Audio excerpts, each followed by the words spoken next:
How bad of a look is this for the NFL based on what we're hearing?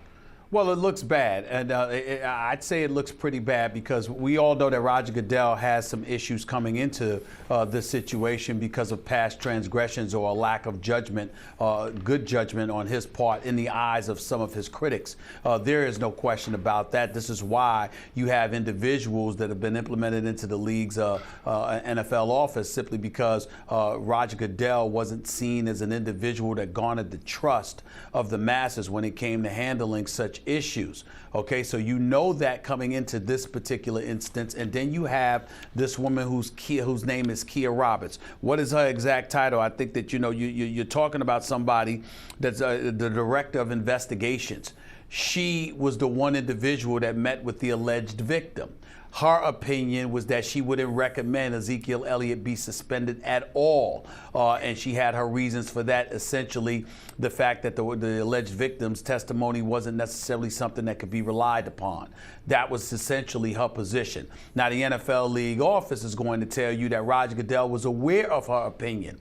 The point is that she should have been invited into that room when a decision was made as to what punishment Ezekiel Elliott was going to receive. Yeah, you could say you were aware of her opinion, but if she's not in that room, a legitimate argument could be made that it wasn't given the level of consideration that it deserved. And as a result of that, that brings into question once again Roger Goodell's judgment, which adds fuel to the fire of the Players Association and critics abound about Roger Goodell when it comes to folks saying that he has entirely too much power because he's in a position to make these decisions when his judgment is so questionable. So to answer the question directly, I would say that he does not look good. He may have an argument. He may end up getting his wish and the penalty may end up standing. All of those things may be true.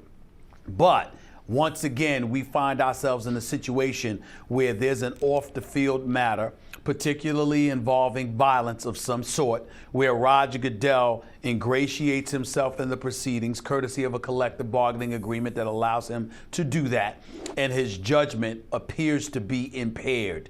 This is a problem that continuously gets associated with the commissioner, and he doesn't seem to alleviate himself from the situation, particularly when called upon. It's that simple to me. How bad a look is this for the NFL is the question. I think, Stephen A., you just went over the details of what just happened and why this specific instance is a bad look. Well, and I don't think I need to revisit all of those points. You just laid it out. I want to look at the big picture here.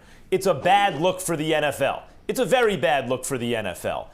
And the details in this case almost don't matter. Almost don't matter. Obviously, it's germane. Whatever independent thought was about who did what, those things, those details do matter. But I mean, in a kind of macro perspective for the NFL, the details here are nearly irrelevant because the big picture is no matter what the NFL does, it will be criticized. There will be a great deal of cynicism about what they choose to do, primarily because Goodell and the NFL have negotiated in the last CBA, collective bargaining agreement, with the players. They negotiated into the agreement the fact that they are judge, jury, executioner. And by the way, they also hear the appeals and they decide about that. So everyone understands this monolith, this enormous, incredibly powerful, unopposed force, the NFL in professional football, really globally. This power has for itself kept so much power that power is a corrupting influence. The idea is that power tends to corrupt and absolute power corrupts absolutely. And so people are immediately suspicious of the amount of power the NFL has in these proceedings. That's one. You combine that with two, the fact that under Goodell's leadership, sometimes for lack of a better word, it seems as though the most cynical analysis is true. That rather than do the right thing, what motivates their behavior constantly is their short-term financial incentive. So, and that went for the Ray Rice case, and it's gone for others as well. That rather than do the right thing, the idea is what is best for business right now. And since that is motivating their behavior, part of what affects business is public opinion and how that may affect TV ratings or ticket sales or TV contracts, etc. And so decisions are made, it seems, at times to address that sentiment rather than being motivated by doing the right thing. So you have that at the leadership from the NFL's standpoint. You have that kind of mentality.